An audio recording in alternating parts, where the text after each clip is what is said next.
আসসালামু আলাইকুম রহমতুল্লাহ বরকাত। জি, ওয়ালাইকুম আসসালাম রহমতুল্লাহ বরকাত।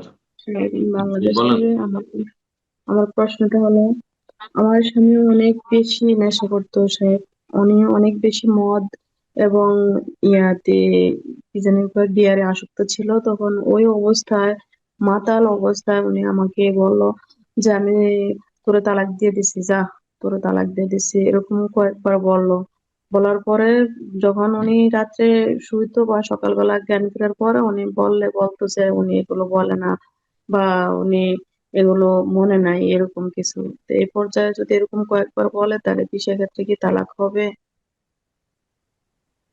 তালাকের মশলা অনলাইনে বলা মুশকিল খুব, কিন্তু কথা হচ্ছে যে নেশাগ্রস্ত ব্যক্তি তালাক বড় ইখতিলাফি মশলা। যেই ব্যক্তি বেহুশ, এমনি বেহুশ হয়েছে অসুস্থতার কারণে, আহ, আর এই সেই অবস্থা, বেহুশ অবস্থায়, সেন্সলেস অবস্থায় তালাক দেয়, হ্যাঁ, অর্থাৎ বিবেক কাজ করছে না বা পাগল হয়ে গেছে, পাগল জুনুন, তো তার তালাক হবে না। কিন্তু যে ব্যক্তি নিজে অপরাধ করে, হ্যাঁ, মাদক দ্রব্য সেবন করে সে তার বিবেক হারিয়ে দিয়ে তালাক দিয়েছে মাতাল অবস্থায়, তার তালাক হবে কিনা তালাক মাসলা।